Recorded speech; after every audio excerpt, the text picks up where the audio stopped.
दो कंटेनर कौन कौन से, एक एल्युमिनियम का कंटेनर, दूसरा कॉपर का कंटेनर। कंटेनर माने बर्तन, ठीक है।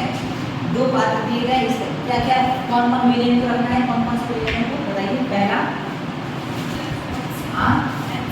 मान लो पहला हम लोग को HCl को रखना था, दूसरा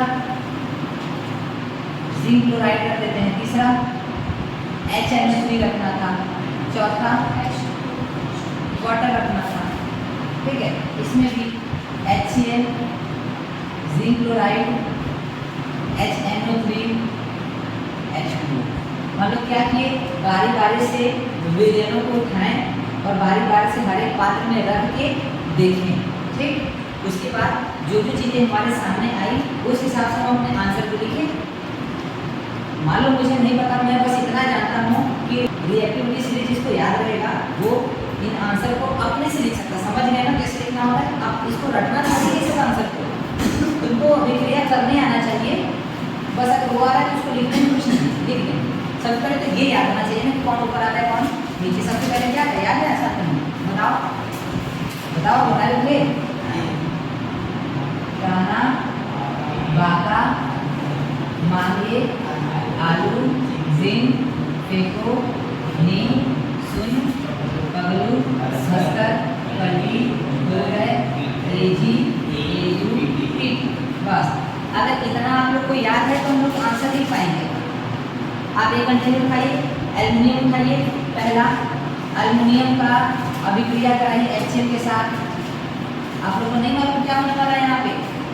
एल्युमिनियम क्या करेगा, हाइड्रोजन को विस्थापित करेगा, क्योंकि गैस रेडी में एल्युमिनियम कहाँ आता है, ऊपर आता है, हाइड्रोजन कहाँ आता है, नीचे आता है। तो एल्युमिनियम हाइड्रोजन को क्या करेगा, ये बात नहीं, एल्युमिनियम हाइड्रोजन को क्या करेगा, डिस्प्लेस क्या बनाएगा, AlCl3 और हाइड्रोजन।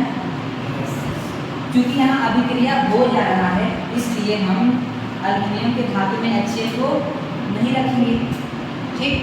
कैसे लिखना था अभी लिखवा दिए।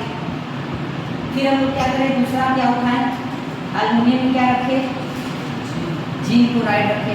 क्या मिला, क्योंकि एल्युमिनियम जिंक से भी ज्यादा अभिक्रियाशील धातु है तो क्या करेगा, एल्युमिनियम जिंक को भी विस्थापित करेगा और क्या बनेगा, एल्युमिनियम क्लोराइड AlCl3 और जिंक बाहर चलाएगा।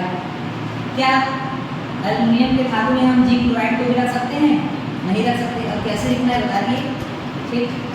तीसरा हम लोग एल्युमिनियम के धातु में क्या रखेंगे, HNO3। लेकिन हमेशा जब भी HNO3 आ जाएगा हम लोग को थोड़ा सा सावधान हो जाना है, क्योंकि ये क्या होता है, ऑक्सीकारक होता है ना, ये ऑक्सीडाइजिंग एजेंट होता है। ये जिसके संग अभिक्रिया करेगा उसको तुरंत ऑक्सीजन दे देता है।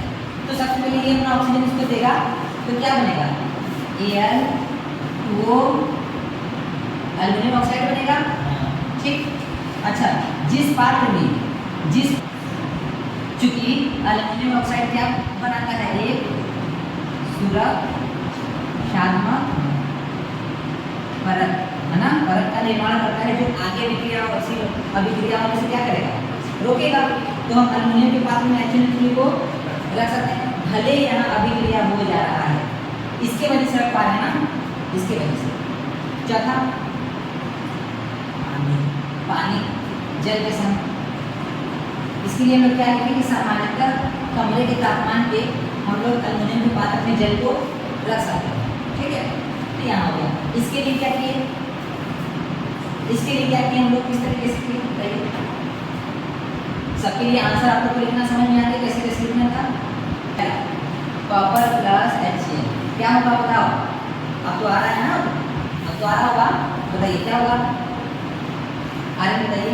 कॉपर HCl देखो कहाँ आ रहा है, क्या कॉपर हाइड्रोजन को विस्थापित कर पाएगा, नहीं करेगा, नहीं करेगा। यहाँ अभिक्रिया नहीं होगा, कोई अभिक्रिया नहीं।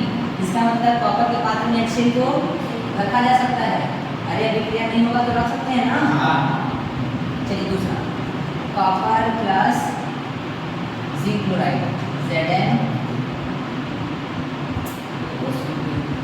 ZnCl क्या होगा, अभिक्रिया होगा, नहीं होगा, कोई अभिक्रिया नहीं। इसलिए कॉपर के पात्र में हम जिंक क्लोराइड को भी रख पाएंगे। तीसरा कॉपर प्लस HNO3, और जैसे ही HNO3 आया थोड़ा सा क्या हो जाना है, सावधान, क्योंकि ये क्या होता है, ऑक्सीकारक होता है ना, क्या होता है,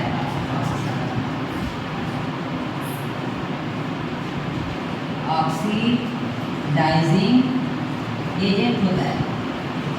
ये क्या करता है, ये सामने वाले को क्या दे देता है, अपना ऑक्सीजन दे देता है, तो कॉपर नाइट्रेट बन जाता है।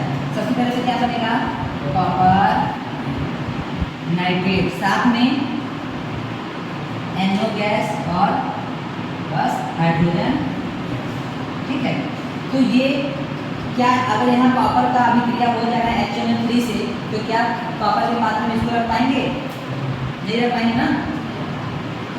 तो कैसे आंसर लिखना है समझ में आ गया। और चौथा तो सबको आता है, कॉपर के बर्तन में लोग पानी तो पीते हैं रख के, तांबे के बर्तन में पानी तो कितने लोग रख के रात में, सुबह